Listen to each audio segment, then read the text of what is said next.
enlist other people who are already doing what you want to do. You don't need to recreate the wheel. You don't need to bang your head against the wall. You don't need to make a bunch of dumb mistakes. It's not a requirement for success. And the best way not to pay those payments is to enlist other people. That means you have to go to their courses. You have to listen to their emails. You have to listen to their you have to read their books. You have to hire them if you can. You have to invest in order for them to teach you. I promise you that investment is going to be significantly less than the stupid tax or the tuition payment you'll pay if you did not do that.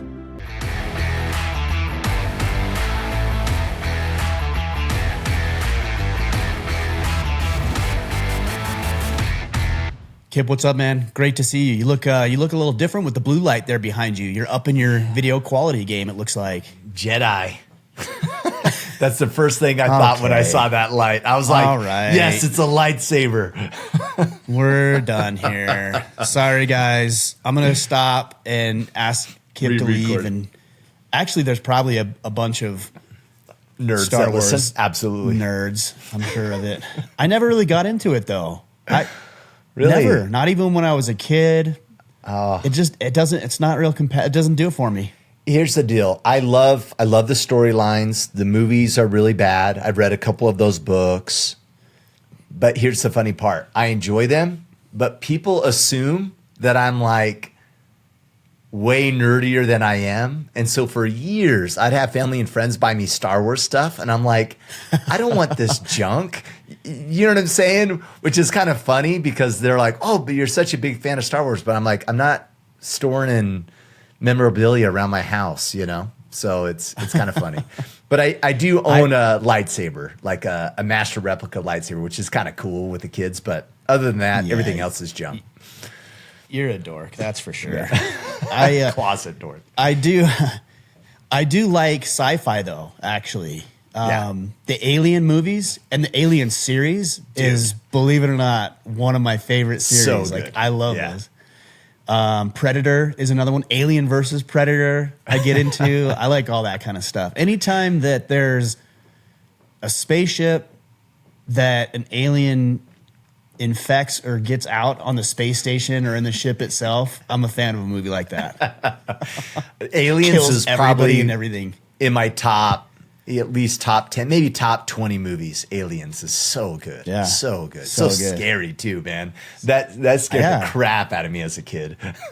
And there's a bunch of newer ones like Prometheus, I think, is one, and some others that kind of follow the same thread line. It's pretty good. So let me ask you this. Fan of Matrix? Yeah. I don't geek. Okay. I like it. It's a good movie. It's interesting. I like that it's interesting. I can get behind that. Have you let your older kids watch that yet?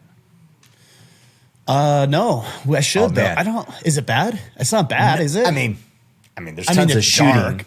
Yeah. Right. So Kika, for whatever reason, something lined up where my oldest daughter, we could go, we had time together. And I thought, oh, I'm going to red pill my daughter. We're going to watch The Matrix. And it was so great because she's 13. We watched this movie.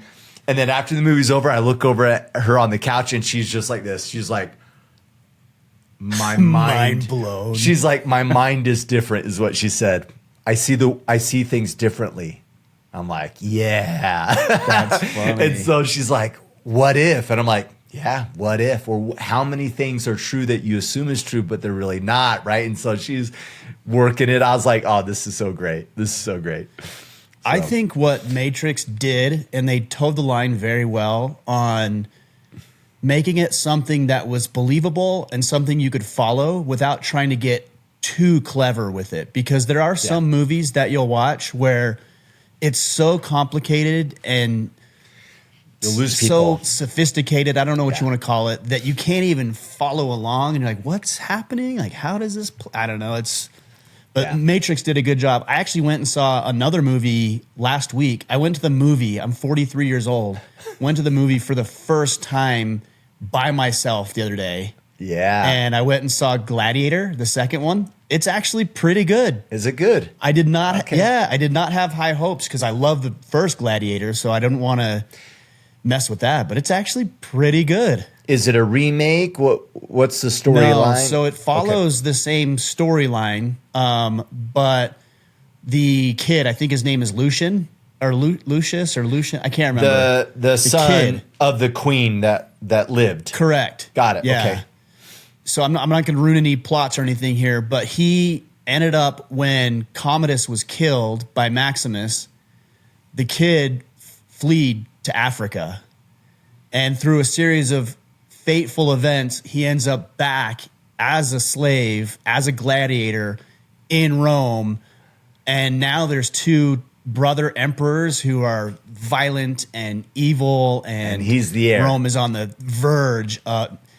He's the heir, but nobody knows because they don't know it's him. He's hidden his identity. So it's pretty good. That's fun. It's pretty good. Yeah. Well, we're going to start doing movie reviews here on the Order of Man podcast. Apparently. Do you have any headlines today? I actually don't, other than Merry Christmas. Well, that's pretty good. That is the best headline. I have one. The big thing right now is this Luigi, what's his name? Luigi Mangione or Mangione. Yeah. I don't know how you pronounce his last name. The accused assassination of the CEO, right? Of United Brian Healthcare. Thompson. Yeah, so he's 26 years old. He's facing 11 counts in New York. He was just extradited in the last day or two back to New York. I think he was found in Pennsylvania, so they extradited him back to New York. Some of those counts are, weapon and forgery charges, but he has one in the first degree, two of murder in the second degree. And then there's also, and I don't see it here, I heard this morning, there's a terrorist count as well, which I agree with, because if you think about what a terrorist actually means, is they're doing something to instill fear into other people. So, for example, if somebody goes into a house and, heaven forbid, murders a family, they're not doing it for a political reason or to instill fear or change the cultural conversation that's taking place. But with this guy, that's exactly what he was doing. It's in his manifesto. That was part of his motive, is how horrible the healthcare system is. And I'm just disgusted, quite frankly, with how many people are actually celebrating this guy and his actions. It's cold-blooded murder. It's evil. People have asked me online as if the answer is anything but disdain and like that you would hostility support the guy towards a person who would do this. Yeah. That's crazy. It just goes to show it goes to show the general level of degeneracy in our culture. And I'm not here to debate with you on whether the healthcare system needs to change or whether this guy, what's his name, Brian Thompson, the CEO, was a good guy or a bad guy. But if he's following the rules and following the law, and maybe even if he isn't, I don't think he's sentenced to death by somebody who feels like he did him wrong. To be stoned by the masses. It's not a great way to run a civilized society that where we can all operate in safety and build our families and our businesses and everything else. So we ought to be repulsed by this guy, and we ought to reject it. And anybody says he's a hero or he's Robin Hood, you guys can get lost, because that is the worst. Yeah, it's the equivalent of stoning. These people are they're casting stones. When you're celebrating a guy that's doing this, that's the same type of mentality that would have a mob stoning someone. You know what I mean? Because they disagree with them. Yeah. Well, it depends on I mean, I don't know if I totally agree with that, because it really does depend on the charge, like the claim. If you don't like the way healthcare is administered in this country, then there's channels to deal with that. Yeah, do something about it. But if somebody breaks into your house and sexually assaults your wife or your daughter or tries to murder you in your sleep, I'm going to cast some stones. Yeah, but you get what I'm saying? Like when I think of casting stone, it's I'm not throwing the stone first, but because everyone else is doing it, then I feel justified in it. And that's kind of what's happening is people feel justified in demonizing this CEO and justifying this guy's behavior from a group perspective. Well, there we go. Now I'm all riled up and pissed off, so let's get to some questions. Yeah. Zach Allen, how do you transfer from a mental resistance of the moment to awareness, to presence, to mindfulness. I find myself frustrated, thinking, where did my fun go ever since Tuesday when I got anxiety meds? There has been a shift in consciousness. Usually I'm energetic, my thoughts are entertaining and beautiful, interspersed with severe anxiety. I feel like there's a force against me saying, since I have a way to control anxiety, that now my natural energy is going to be dull and boring. Yeah, I mean, this is a hard question to answer because I don't know the extent of your anxiety and other things that might be taking place as a result of it. So I'm not here to give you medical advice or tell you or diagnose. I don't really actually know. But I will say that if you're taking medication to deal with some of that, by design, it is going to numb you a little bit. I mean, that is actually the purpose of it in a way. It's not even that it's a bug. It's kind of a feature.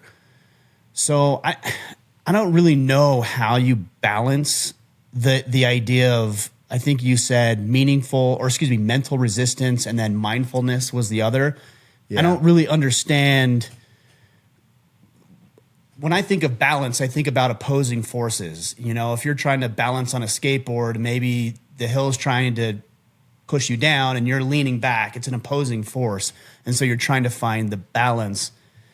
I don't understand where mental resistance and mindfulness are at odds with each other. I think you can be mindful of the mental resistance and realize, again, please take this with a grain of salt because I don't know the extent of what you're dealing with. But for other men that I've talked with and for myself, sometimes dealing with mental resistance is very, very challenging. And it's something that we don't as men want to deal with naturally. But the mindfulness component, for me anyways, is knowing that the resistance of life, whether it's friction in relationships, struggle as you're building a career and getting promoted, trying to get fit and lean and strong, the resistance is part of what makes it the right thing to do. So when I'm being mindful, it's not that the resistance is gone. It's just that there's meaning and purpose in the resistance itself.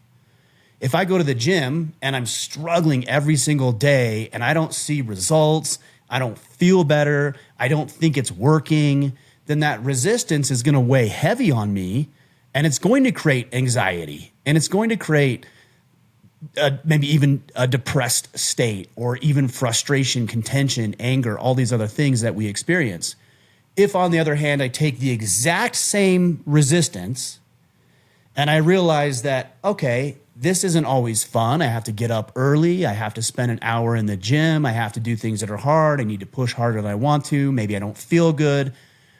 But if I can get over this, then I know that I'm going to be a better human being. Physically, I'm going to be better. I'm going to have more energy throughout the day. I'm going to feel more confident about the way that I look. So I actually don't think being mindful of resistance is at odds with the resistance. They need to go together. I hope I gave a coherent answer to a question I didn't quite fully understand. Yeah, well, I think you did. Let me ask you this, or let me bring this up if you don't mind, Ryan. You know, towards the end of Zach's question, he says, I have tried many techniques. As I write this, I can hear Ryan say, go to the gym. Honestly, that's a pretty good idea. Maybe you guys can just talk about that. And I want to play on that, to be frank. Where do we have to be mindful of even that, right? Like, and there's some truth in that statement, right? Like, go to the gym. But I also feel that as men, we could use the gym as the medication. And, no doubt. And now we're numbing ourselves and not addressing the issue. And I'll just keep going to the gym and I'll run and I'll do all these other things, but I'm not sitting with it and maybe dealing with something that I need to be dealing with. And so the gym necessarily isn't always the answer. Do you agree with that? And how do we balance that and know that we're just replacing the drug with jiu-jitsu or the gym or something else?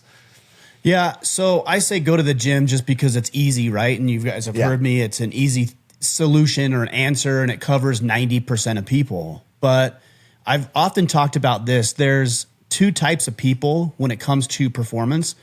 There's analyzers and there's performers, and that's it. And we're all on the spectrum. Sometimes we analyze more heavily. Sometimes we perform. Sometimes we don't think about it at all. We just do it. That's what I do when I say dumb things. I don't think about it. I just say it. That's me taking action without really thinking about it.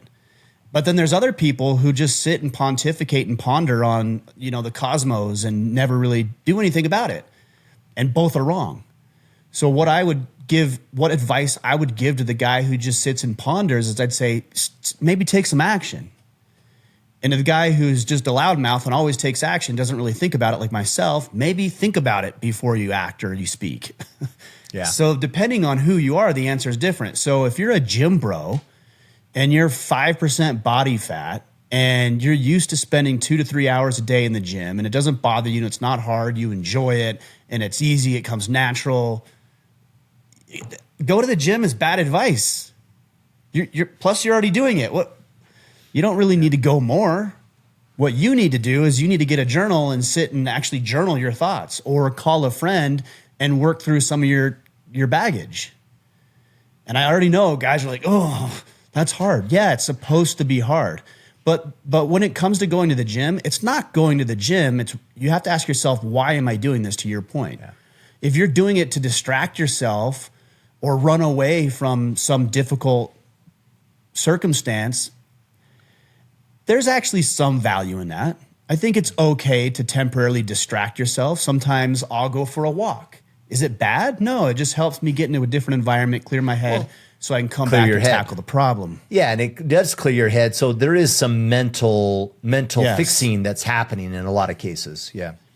And not to mention the chemicals that are just optimized and released, the endorphins and everything else in your body that are going to actually help you feel better and are proven to help you solve problems. So that's why I say that. But I think you're right. We all have our temptations. We all have our sedation methods. Make sure you're doing it for the right reason. Yeah. Joshua Collins, Q1 is a few days away. New battle plans are coming out. What's something different you have planned for 2025 to push and stretch yourself as compared to 2024? How do you plan to measure this as to whether it is successful or not? Well, the measuring thing's easy. We've been talking about it for 10 years. We measure everything. I use my battle planner. And so it's hard. Sometimes I get questions like, well, what are you going to do different? Nothing. This works. Follow the same system. Yeah. Right. It is funny though. Men will do that. We'll find a system that works and we'll do it and we'll become bored. Yeah. Then we'll get bored of it. This is what football teams do, for example. They play well all year long on a system. Maybe it's a West Coast offense. Maybe it's a running offense. I don't know. They play well on a system. And then they get to the playoffs and they do the exact opposite. Like I remember in high school, to go back to my former glory days. Yeah. The glory days were beat up on South Severe every time we played them. Except for basketball and maybe wrestling. Every other I don't sport. know. Yeah. No. I'm just joking. No, not even close. By the way, guys, if you don't know, we were rivals in high school. Yeah, I think it was my June. It was it might have been my senior year. We had our quarterback, and he got us to the playoffs.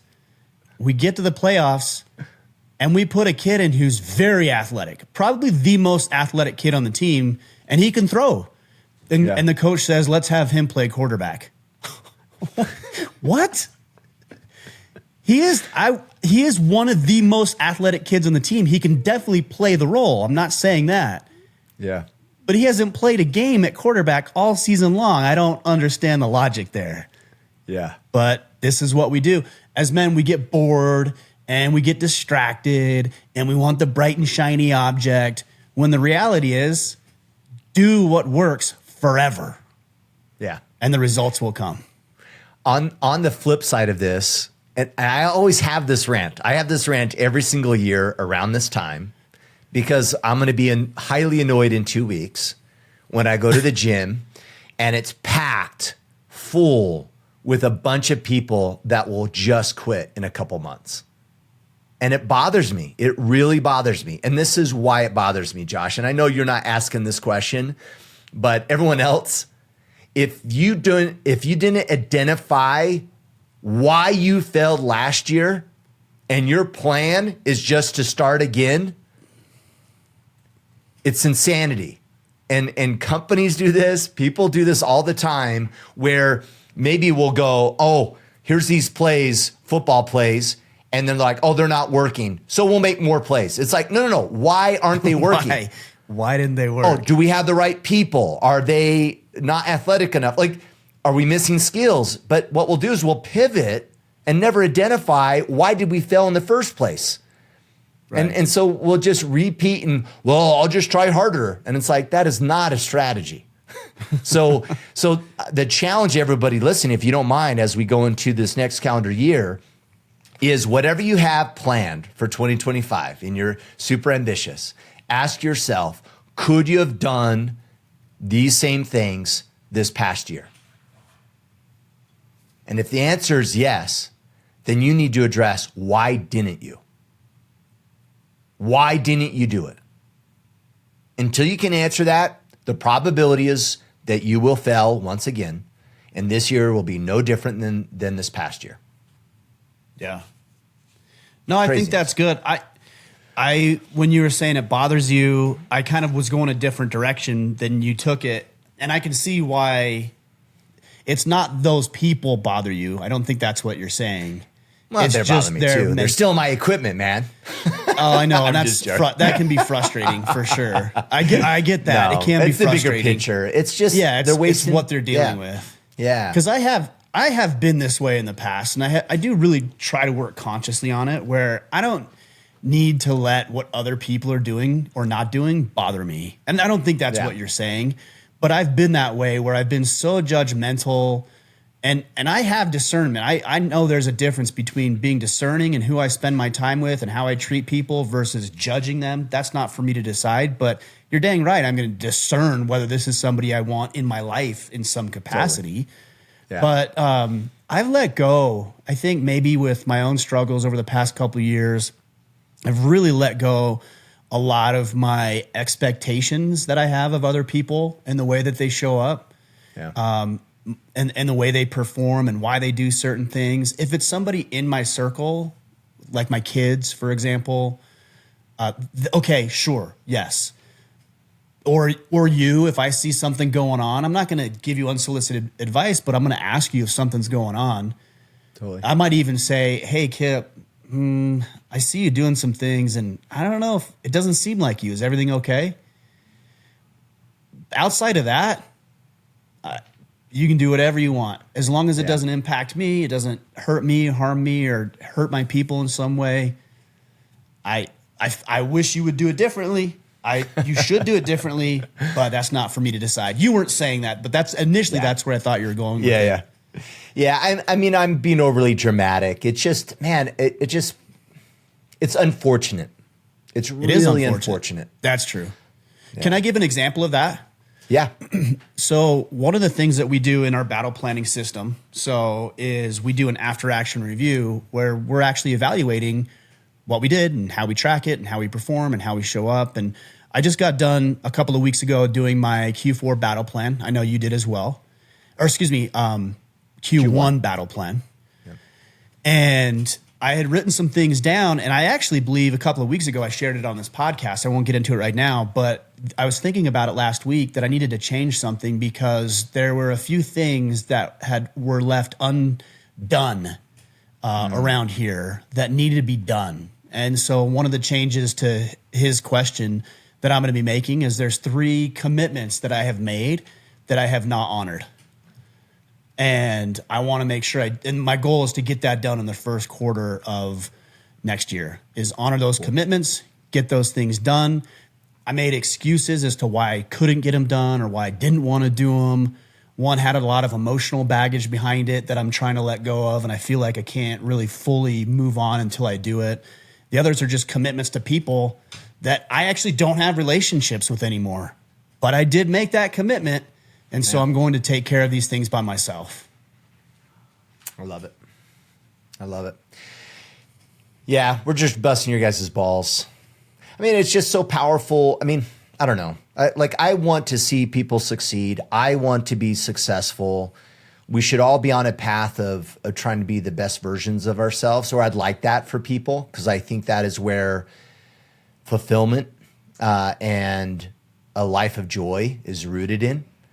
And unfortunately, a lot of us, we have a tendency, out of really just being naive and not realizing it, that we get motivated and we're like, oh man, I'm going to make some adjustments in my life, but we don't get to the brass tacks of why didn't we already?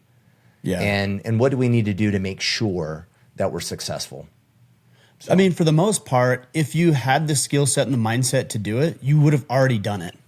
Yeah. For the most part. And I'm not saying that you're destined to live the same year over and over like this perpetual Groundhog Day, but I think it's worthy of consideration. If you knew what to do already, you would have done it. So there has to be something new. And when I go to the gym and I see all these people from January 1 through January 20th or whatever day they make it to, I actually hope that I see them in January of 2025. I really would. Yeah. They won't, the majority of them. Yeah. But I hope they come up with a system, whether it's our battle plan or something else, that helps keep them on track for their goals that they have today, that it's the same in 12 months. All right, what's next? Yeah, totally. Kevin Nickel, the holiday season tends to be coupled with times of high stress and anxiety. What are your go-to tactics for battling these moments?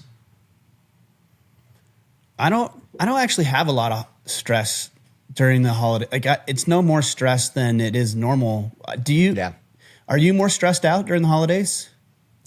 Yeah, believe it or not, I do. I'm why is like that? My birthday, holidays.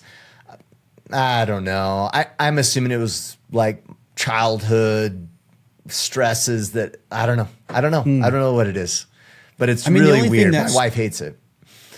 The only thing that stresses me out more is that I feel obligated to go buy a bunch of gifts for people I normally wouldn't buy gifts for. Yeah.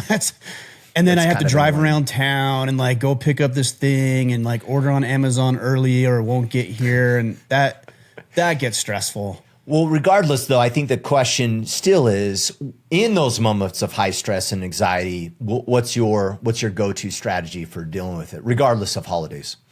Yes. For the most part, eliminate stuff off my schedule.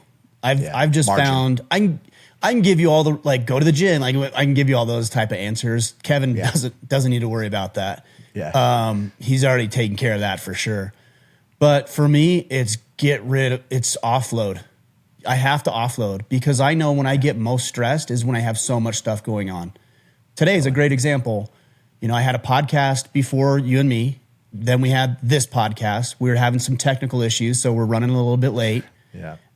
Then I have to record 2 more podcasts this afternoon because I want to be respectful and get those to Chad and Josh, our editor, so they don't have to work during the holidays. That'd be a considerate thing to do, I would think. Yeah. And then I have to go pick up a couple of gifts. To my point earlier, this is a stressful day, not because of the holidays necessarily, but because of my schedule. So I'm very aware that I am most stressed when I have the most stuff to do. And I'm getting better at offloading things that are unimportant, delegating. Another one that I've used is giving accurate answers to time. So for example, Kipp, if you said, hey, Ryan, can you, I don't know, I'm working on this website and I want you to do a testimonial. Normally what I would say is, oh, Kipp, I'll have that to you this afternoon. No, I won't. I will not have that to you this afternoon. It's not fair to you because you won't get it. And it's not fair to me because I already have a busy schedule. Yeah. So one thing that's been really good is being honest and realistic about timelines. So if you said, Ryan, can you get me a testimonial? It's funny, as I say this, Chad asked me for a testimonial and I have not yet got it to him. As I say this, he's going to listen to this and be like, where's my testimonial? But I've been getting better at saying, hey, I'll get that to you by Friday. Yeah. And you might say, oh man, can you do Thursday? Yes or no? I mean, I make that. Now it's up to me to decide. If it's a no, I'll just say no. You know what? I'm busy. I can't do it. I'll get it to you by Friday. I can't do Thursday. Or maybe it's a yes, there's a compromise.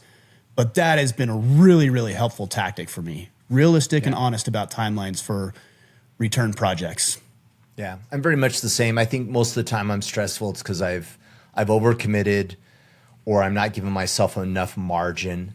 Kevin, another thought to your question. I just wrapped up this book called The Gap and the Gain. And the entire premise, if I had to summarize it, we'll see how I do here, is that we often set unrealistic expectations or these ideal expectations of our progress and what they should look like.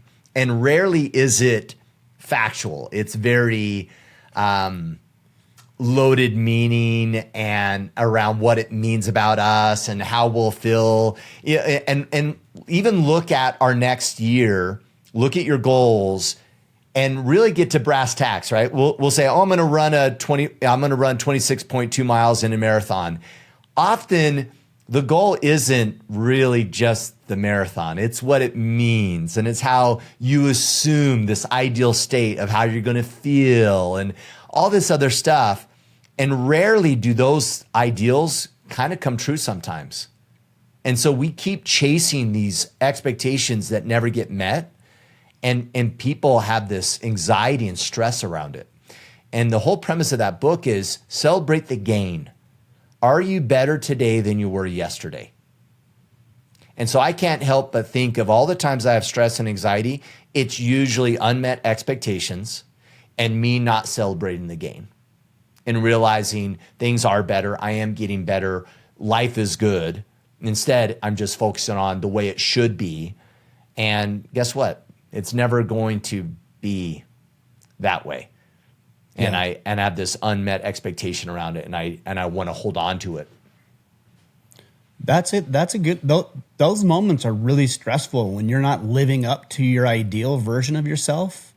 And it's not bad to have an idolized version of who you want to be, but that's just a benchmark to measure performance. And again, Yeah. I'm going back to the gym here because it's the easy analogy, but I've been doing this transformation challenge in the Iron Council. Somebody at the end of the month is going to win $10,000. So cool that we could do that. And everybody contributed and participated. Man, I was doing really good. The last week and a half, I feel like I've just plateaued, maybe last couple of weeks. And it's a little frustrating, to be honest, because I was doing so well with everything, and I'm still doing well with my activities, but I'm not seeing the result like I was maybe a month ago. And part of the problem is there's a concept called the law of diminishing returns.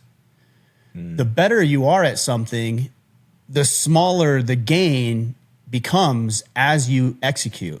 You know, for example, there's a couple of guys I see every single morning at the gym, and I've seen them every single morning for 3 years.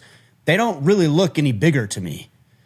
That's because there comes a point in time where you have pretty much reached the level that you're going to reach. Now, there's a lot of other things you can do. There's different ways you can challenge yourself, but you're not just going to exponentially get bigger forever and turn into like the size of an elephant, obviously.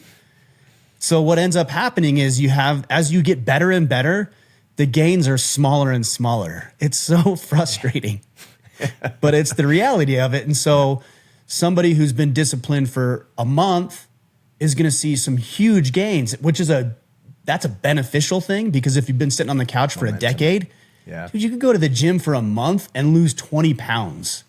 There's no way I could lose 20 pounds in a month. I don't have 20 pounds, I don't think, anymore to lose. But I might be happy if I lose a pound in a week. But that's different, and it's a different game as you continue to elevate and get better. So the point I'm making is find the meaning in going to the gym. Not, hey, I'm gonna get better as far as the performance goes or the result goes. But for me, when I want to go to the gym, one thing I say is, this is what a man of value does. I'm not worried about the way I look. That'll take care of itself. But a man of value, the kind of man that I want to be, gets up early before his workday and he goes to the gym for about an hour and 15 to an hour and 30. That's what the man I want to be would do, regardless of what the way I look or what I lift or whatever else. Yeah. A phrase that I have, I'm doing a pretty good job brainwashing him. So next time you see Koa, you can say, do your best. And he'll say, forget the rest. Like we got it down. And that's awesome. Sometimes doing your best is the value. Being able to say, I gave it all and feeling great about that, regardless of the outcome. You know what else it does, Kipp? Just goes back to a previous question, is it helps with your mental health. One of the first questions we got was talking about the mental resistance and the mindfulness.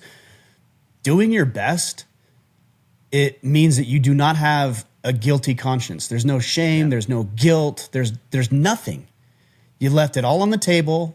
You did everything you possibly could, and you might still feel bad about the result if you fell short, but there's something liberating, stress reducing, anxiety destroying about doing everything that you could possibly do and getting everything done that you said you'd get done. Totally. All right, Peter Betancourt, as you reflect on the year, what's one word that best describes it and how it has ended and why?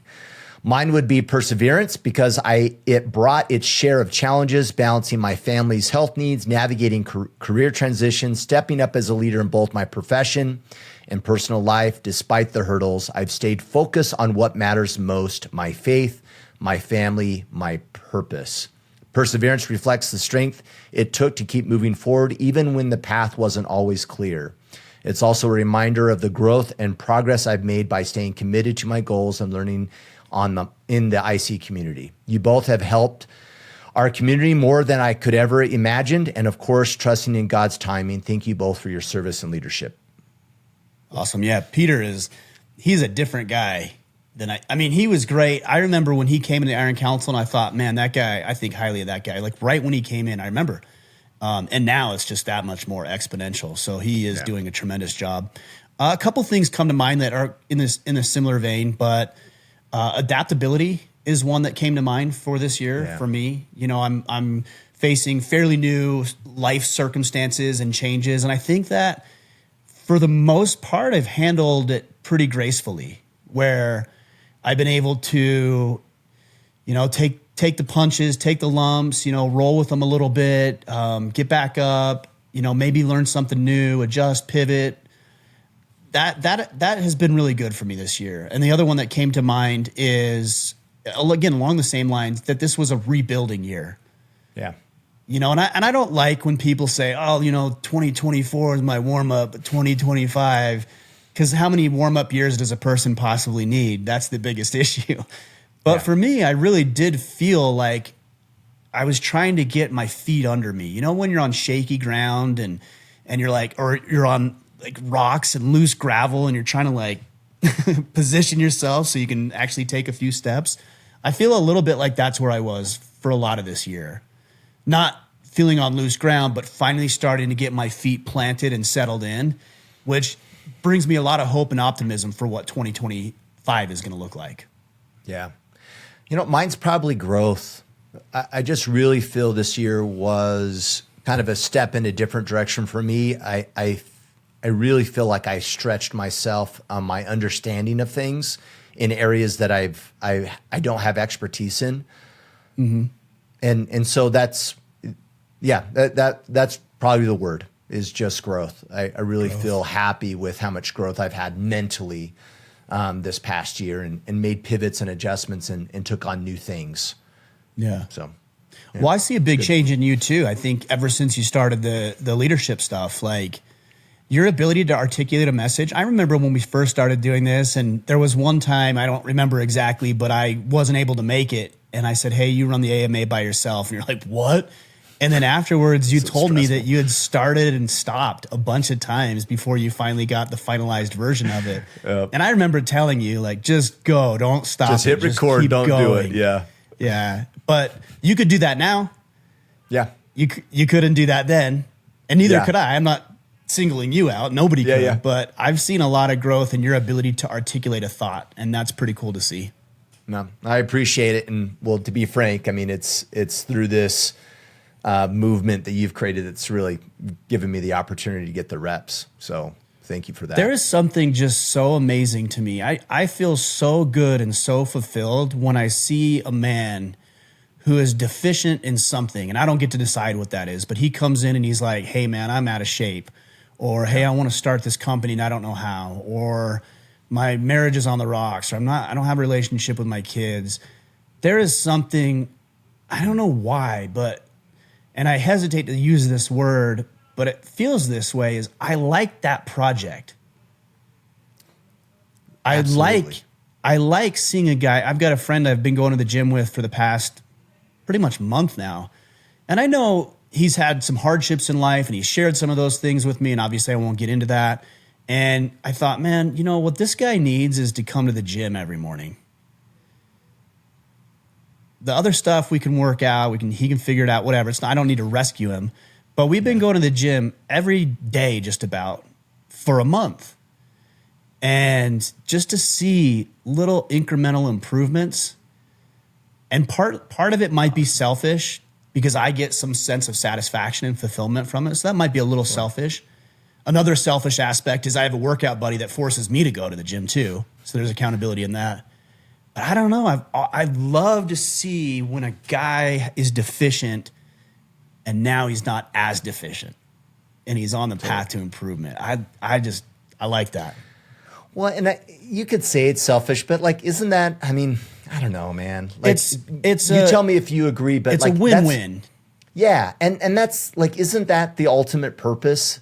Like, isn't that the ultimate fulfillment is serving and helping others? I don't know. Of course. Yeah, of course. And I think it's in our nature, even if we just think it from a biological perspective, to feel good when you help community. Totally. Of course, that's your body's way of saying you need to do that more. That's our species saying this is how we ensure our survival. We help each other, we serve each other, we lift each other up. And then don't you always kind of feel bad when you do the wrong thing? If you take advantage of somebody, you manipulate somebody, you steal from somebody, you justify it, you rationalize it, you have to in order to live with yourself. But a little piece of your soul dies when you do that. Totally. And there's only one way to get it back, and that's to do better next time. Yeah. Or make amends if you can. And sometimes these are long games, right? I want to share this, if you don't mind. I'll make this really quick. I got this message. I won't say his name because I don't want to, I don't know, maybe he wouldn't want people to know. He says, thank you so much. He says, I must share how influential you have and continue to be in my life. When I first mingled with you, I was unable to understand you. I was wrongfully assumed it was you. That was my ego. Now, after frequently being around you, I am much more self-aware. Genuinely, I have been sharpened by you. I am grateful to God for crossing our paths. I'd like to encourage you. Oh, they did some other things, which is embarrassing, so I won't read those ones. But like, it's kind of, and I love the fact that it was like, hey, dude, at first, no way. I was not aligned with you. But as I've grown, man, thank you. Right. And isn't that ironic? I mean, isn't that parenting 101 right there? It's like, they may not see it for a while. It takes time. Right. And there's people in our lives that we have an opportunity to serve. And sometimes it takes a lot of reps, right, for that service to be realized. I was going to say that's a note that I could have written, but I'm still confused by you. So that hasn't changed on that front at all. So that wasn't me, guys. That was definitely not me. Yeah. What the heck is Kipp talking about right now? All right, Mr. Bob Ross, what techniques do you employ when you are about to embark on an endeavor you believe you can accomplish but have never attempted? I like this. First, tap into, from a mindset perspective, first you need to tap into where you've been successful in the past. Because it's going to be easy when you're doing something new to get discouraged because you're not going to see the results that you're used to achieving in something you've done for a long time. So you need to begin to associate your success not with the actual skill set, but the fact that you can figure it out and get better and grow and improve and develop because you've done it in every other facet of life. You're still here, you're still kicking, which means you can definitely do it here. That mindset has been really helpful. The other thing that I would do, I'm going to give you 3. So that's one. Next, enlist other people who are already doing what you want to do. Yeah. You don't need to recreate the wheel. You don't need to bang your head against the wall. You don't need to make a bunch of dumb mistakes. My friend with Origin, Pete Roberts, calls them tuition payments. Dave Ramsey calls it stupid tax. You don't need to pay that. It's not a requirement for success. And the best way not to pay those payments is to enlist other people. That means you have to go to their courses. You have to listen to their emails. You have to listen to their you have to read their books. You have to hire them if you can. You have to invest in order for them to teach you. I promise you that investment is going to be significantly less than the stupid tax or the tuition payment you'll pay if you did not do that. Yeah, good point. Once you do that, and that's not a one-time thing, by the way, that's all the time. You have the mentors and you have guides and instructors in your life. Then you start to create a plan and execute on it. They're going to give you some instruction and maybe you have 10 things to do. And that mentor says, hey, this is the top 2 or 3 things you need to get done. Cool. I'm going to put all 7 of the other things on the list off for the next 30 days. 30 days, I'm focused only on this. And then when you get it done, you pull that list back out and you see, okay, there's 3 or 5 more things. Okay, let me do these 2 first. That's going to take me a week. That one I'll do in the second quarter of next year. And then in the third quarter, I'll get to these things. Because sometimes, at least for me, it's so overwhelming to look at this big, audacious, exciting goal that you have, knowing how much needs to get accomplished and you not knowing how in the world you're going to do any of it. You don't need to do it all. There's 1 or 2 things you need to do, figure out what those are, go all in on those, and then you can move from there. That's my 3-part formula, so to speak. I love it. I wouldn't add anything. I can't help but think what stops people from executing on this, and is probably number 1 would be their ego. So don't worry about, let go of looking good and trying to look back like you don't know, and be teachable, check the ego, and be willing to, kind of look stupid as you get some reps in. I think most people won't take these actions because, they don't want to admit that they're asking for help, or they don't want to look like they're still learning. And then they're chopping themselves off at the knees because of their unwillingness to be new. Yeah. I wrote this down as you were saying that, because I like frameworks and heuristics. It's mindset, mentor, and manage. Yeah. The mindset is the ego. Part of the mindset is ego. Get over yourself, like be a rookie. It's okay. Mentor, bringing in people, and then the manage the priorities, and then execute. Future Friday field notes right there too. Yes, sir.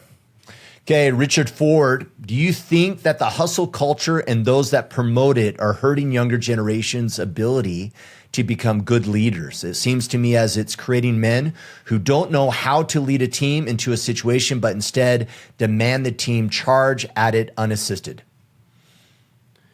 I think I liked this question. I read this earlier this morning. I think the hustle culture is very selfish. It is very, very self-centered. Yeah. It's all about me. I got to get mine. Whoever gets burn in the bridges, way. it doesn't matter. Yeah. I'm not saying hustling is bad. Like anything, in order for a person to believe it, there has to be some truth to it. If it was all ego and it was all selfish pursuits at the expense of other people and there wasn't some element of truth to it, nobody would take that pill. But they take the pill because it sounds like achievement, and it sounds like not letting things deter you, and it sounds like working hard to get what you want and making sacrifices that are good for you. And all of those things are righteous. Yeah. Those are all good things.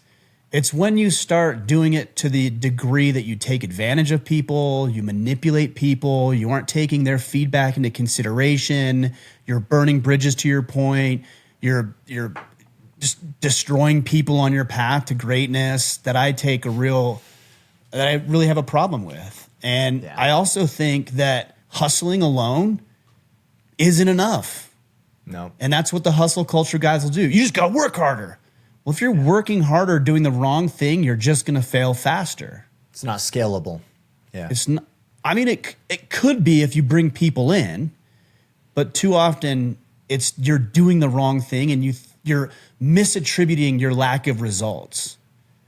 Well, I must not be doing it fast enough or hard enough or good enough. Or maybe it just takes some time. Maybe you're actually just doing the wrong thing really well. Where's the room for conversation in that traditional hustle culture? And I'm a little hesitant to use that term because it might mean something different to different people. And that's why I say there is value in part of it, but it's missing, or it has this other component that is selfish and not sustainable. It's not sustainable. You And have also, enough time. Oh, good. I was just going to say, and also, I don't want, when I think of hustle, what are we talking about? We're talking about business. That's what everybody's talking about. Yeah. What about your wife? What about your kids? Try that. What Try about to the be a hobbies hustle. and activities and interesting things that you want to do? What about your relationship with God? I don't tell you, I could do that stuff later. Really? What if you die on the way home today because you're hustling to get to your next appointment and you get yourself in a car crash? I think I'm not a balance kind of guy, like find the perfect balance. You've heard me talk about balance being a verb. And maybe it's just me getting a little older, and to be fair, to be in a pretty decent economic position. When you're younger, you're not that. You're not that. You got a lot of energy, but you don't have a lot of financial capital. As you get older, the tempo changes. You have a desire for the tempo to change, but you also have the financial capital you didn't when you were 20. Yeah. So it's a weird thing. And maybe because I'm 43 now and I'm getting older every year, where I see maybe there is some room for not making an extra 50 grand or 100 grand this year and sacrificing time away from my kids. Yeah. Yeah, I love it. All right, last question. Caleb Johnson. I like this. I see the intent that he's looking for in this question. If you were in prison and you had to lead a group of men to survive or escape, how would you go about doing it? I say prison because they don't want to be there, and there isn't many options for external motivation. Well, I have a problem with the premise of the question. And the problem is survive or escape. Those are two survive is honorable. Escape, I don't think it's honorable. You're serving time for doing something if you're in prison. Yeah. I know we're getting a little philosophical, but I just wanted to lay this out here. Surviving means, you know what? Yeah, I did that. I'm going to finish out my sentence and I'm going to do it with honor. Yeah. And escaping is I'm going to try to shortcut and I'm going to try to get out of the consequences of my actions, even if it means that somebody else gets hurt in the process. Yeah. So I don't equate the two together. Yeah. Let's go with survive. Okay, so let's talk about survive. The question is, what would I do? How would you lead a group of men to survive in that circumstance? Oh, I'd find the people who are honorable, who wanted to survive. The guys that want to escape, they're not going to survive, and they're not going to be part of the group that we want to. They're just not. You know what I'm saying? People surround themselves with the bad people, the wrong people all the time, and they think, why isn't this person on board with what we're doing? Because you knew that. Yeah. There's a story, maybe it's one of Aesop's fables, I don't know. But this boy comes to the edge of a riverbank and he sees a snake. And the snake says, "Hey, will you pick me up and carry me across the river? I can't swim in this river." And the boy says, "I'm not going to pick you up. You're a snake." And the snake says, "Well, I know I'm a snake and I know you have reason not to believe me or to be afraid of me, but I just need to get across the river. And if you do this thing for me, I promise I won't bite you. You let me down on the other side and I'll leave and we'll both go on our separate way." And the boy says, "No way, you're a snake." And the snake again tries to convince him. So finally the boy picks up the snake and he starts to wade across the river. And the snake says, "Hey, I'm a little cold. Will you put me inside of your jacket?" And the boy says, "You're a snake. You're going to bite me. If I put you inside of my jacket, you're going to bite me." And the snake says, No. I'm just cold as we're crossing the river. Put me into your jacket, let me out, and I'll go my separate way. So he does. He gets towards the end of the river, and right as he gets out on the other side of the river, the snake bites him, falls down to the ground and starts to slither away. And the boy cries to the snake and says, "Why did you bite me? You said you wouldn't." And the snake says, "You knew I was a snake when you picked me up, and you picked me up anyways." Yeah. We have to be around people that are are aligned with our interests, whether we're trying to survive in prison or escape in prison. So find those people who are motivated and inspired by what you are, because those people are way easier to lead and way easier to have a relationship with, because you know you're going towards the same goal and the same objective. Now, we can get into the specifics of, starting a men's organization inside of a prison to work on our fitness, to challenge each other, what books we should read together, how to strengthen the mind, how to build a relationship with God. All of those things that we would do on the outside, I would do the same thing on the inside. But the first step is finding the right people, because everybody else could be a snake sabotaging your efforts. Yeah. I can't help but just think of Viktor Frankl, his book, Man's Search for Meaning. And I think if I had to lead a group in that circumstance, survive is finding meaning in the suffering. And that meaning isn't woe is me, but something greater than oneself. And in that circumstance, that is exactly how you find, and that's how you survive in a very powerful way, is something beyond yourself. Yeah. And of course, right, you can't do that for people. You could enlist them, but if they're not unified with that purpose, then obviously you wouldn't be able to enroll them. I think it's there's just a base level of making sure that you say, okay, I'm going to get better despite my circumstances. I talk with a lot of guys every day just about they're hopeless. They're in despair. Yeah. Yep. And I can't begin to help a guy like that until he believes that there's some optimism and hope somewhere. There's nothing I would be able to do. If a guy isn't, like, if we're going to use this story here, if a guy's in prison and he's like, this is it, my life is over, it's done, what am I going to do to lead him? But if he believes that he can get better and that he can improve, even if he's on death row or sentenced to decades there and he'll never see the light of day as a free man, he has to believe somewhere deep down inside that he can make it a better life regardless of his circumstances. And if he believes that, then we have something to work with. Well, and that's the power. Isn't that the power of religion, especially Christianity, with this idea of hope? That is the answer to that most despair situation, that there is something to have hope in. You're right, some future state. And regardless of religious belief, I mean, you're naive to not realize that that's one of the cornerstone benefits of believing, right, in Christ, for example, as like a savior. It generates hope. It's a message of hope.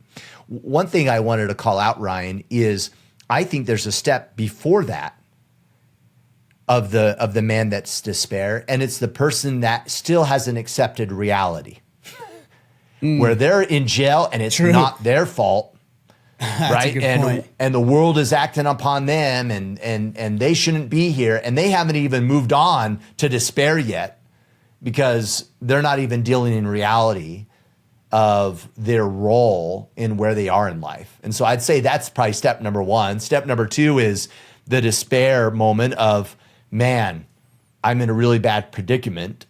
And then step three is looking for meaning despite that circumstance, to create and to rise above and create something bigger than oneself.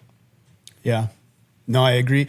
To take this full circle, when you watch Gladiator, one of the quotes comes to mind is, "What you do in life echoes in eternity."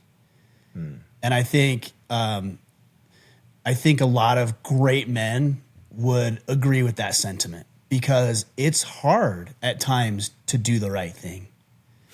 We're easily distracted. We're tempted by selfish pursuits and desires. We get lazy. We get idle. It's hard. But if you believe that what I do here matters forever, I think you're more likely to make good decisions. I do want to say, Kipp, that I was writing this down and thinking about this, because let's real briefly address the escape side of things. Yeah. Because I think it's an interesting question. I would teach myself and others to become masters in psychology, persuasion, and observation. If you're going to escape. If I was trying to escape, I would start understanding how the human mind works, because I'd need to know what the guards are doing and other prisoners are doing. I need to be very aware of what's happening. I need to be able to manipulate those people to like me, to trust me, to give me access to certain parts of the prison and areas. And observation is always looking for people you can manipulate, take advantage of, use, and maybe even exploit what weaknesses and vulnerabilities in the prison itself. And then, so those are the three things. If I was trying to escape, I would teach men to do that. And I would do that for myself. You came up with that list fairly well, and that was very well said. I mean, I'm like, have you thought through this? Well, let's not pretend the darker side of us doesn't exist. But Robert Greene has great stuff. Robert Cialdini on the psychology of, what is it called? Influent? I don't know. I can't think of the book right offhand. Cialdini. I don't know that book. I'll look at it. Anyways, that's what I would do. Yeah, I love it. You know, we talked about the battle plan quite a bit. And I even think the conversation around the gap and the gain of how do we celebrate progress. And that kind of ties back into what you're saying earlier. That's the benefit of the battle plan, because you're tracking your progress on a daily basis. You're having conversations with your team where they hold you accountable to that progress. And so there's some opportunity, especially for the guys already in the Iron Council, to celebrate the gain. And the gain is you honoring and showing up powerfully day in and day out based upon what's on your battle plan. To learn more about the IC and what we're doing there to really level up and hold each other accountable, and to be with like-minded individuals that are unified and focused around becoming better, go to orderofman.com/Iron Council to learn more. Enrollment's open for roughly about another week or so. About a week and a half. Yep. Excellent. Cool. I found that book. It is Robert Cialdini. It's Influence, the Psychology of Persuasion. It's a really, really good book. So check it out if you're trying to escape from prison. I better not say that. Because if you manage to do that successfully, I might get blamed for it. Forget I said that, guys. Kipp, appreciate you, man. Great discussion today. That was an interesting question. I will say that is one of the most interesting questions that I think we may have received in doing this podcast. I like it. All right, guys. Appreciate all of you. We'll be back on Friday. Until then, go out there, take action, join the Iron Council, and become the man you are meant to be.